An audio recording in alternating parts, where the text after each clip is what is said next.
¿Alguna vez te has hecho esta pregunta? ¿Cómo puedo dejar el pecado? ¿Cómo puedo agradar a Dios y no fallarle? Y créeme que servir a Dios tiene sacrificios y para agradarle hay que abstenerse de muchas cosas en las que nuestra carne se regocija o que toma placer, pero que no le agrada a Dios. Y que si decimos que no tenemos pecado, nos engañamos a nosotros mismos y la verdad no está en nosotros, como dice 1 Juan 1:8. Primero hay que entender qué es el pecado. Es la transgresión o el quebrantar conscientemente de un precepto o un mandato religioso. En este caso, nosotros como cristianos, fallar lo que dice la Biblia. El pecado es también todo aquello que se aparta de lo recto y justo o que falta a lo que es debido, llegando al exceso o defecto en cualquier aspecto. Y pecar es cometer una infracción moral. Te estoy dando estos significados de estas dos palabras claves en este tema porque a veces desconocemos que estamos pecando y pensamos que estamos haciendo las cosas como deberían.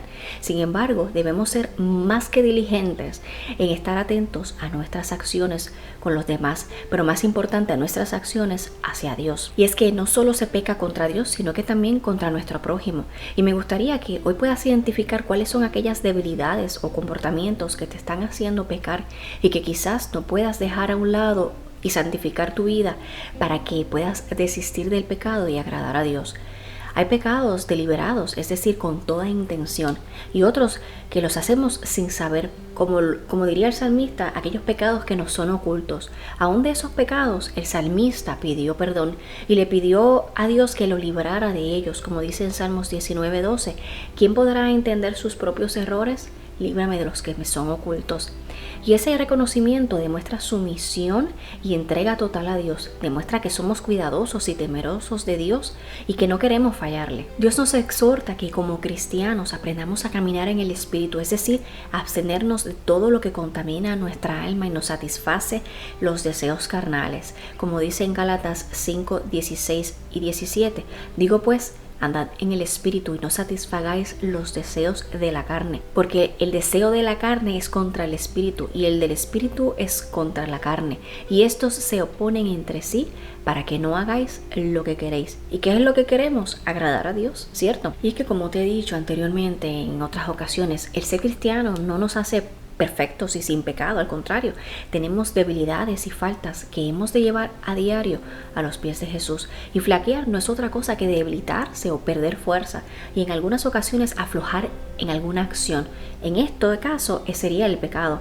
A todos nos pasa, y para dejar el pecado y apartarnos de todo aquello que no nos ayuda en nuestra vida cristiana, sino que nos aleja de Dios, tenemos que reconocer que hemos fallado, levantarnos si hemos caído, apartarnos del pecado y seguir adelante. Un arma espiritual que como cristianos tenemos contra el pecado es la oración.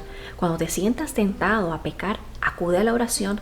Esa comunión íntima y personal con Dios te va a ayudar a combatir el pecado, los malos pensamientos que también vienen a la mente cuando uno quiere agradar a Dios. Así como cristianos debemos acudir en momentos de dificultad y momentos que quizás estamos a punto de pecar a la oración como parte de nuestra vida cristiana. También debemos de tener armonía con hermanos en la fe, que también puedes tener luchas, pruebas, al igual que tú y al igual que yo, que junto con ellos podamos orar en clamor e intercesión por nuestras debilidades. Cuando nos apartamos del pecado, tomamos la decisión de no volver atrás, y en este caso de esos pecados que hemos en algún momento hecho deliberadamente. Quiero hacer en claro que no hay niveles de pecado, unos menos dañinos que otros, unos menos condenados que otros. No, pecado es pecado, desobediencia es desobediencia a los preceptos de Dios, y el resultado es que nos aleja de Dios y por consecuencia trae la muerte espiritual. ¿Dónde se origina el pecado en nosotros?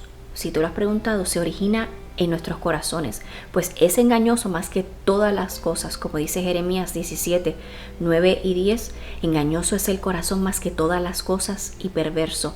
¿Quién lo conocerá? Yo Jehová, que escudriño la mente, que pruebo el corazón para dar a cada uno según su camino, según el fruto de sus obras. Y es que nadie más que Dios puede saber qué hay en nuestro corazón y en nuestra mente. Todo lo que maquina dentro de nuestros corazones es perverso y no agrada a Dios, porque somos pecadores e imperfectos. Pero ojo, eso no nos da licencia para pecar y vivir una vida desenfrenada y sin enfoque en el sacrificio de la cruz, y mucho menos en Jesús. Y hoy es día de tomar decisiones que cambien nuestro presente y nos ayude a días postreros, a entender que el pecado corrompe nuestra esencia, nuestro corazón y nos aleja de Dios, y que el enemigo de nuestras almas vino para hurtar, matar y destruir, y que Cristo hoy ha venido a tu vida para que tengas vida y para que la tengas en abundancia. Bendiciones.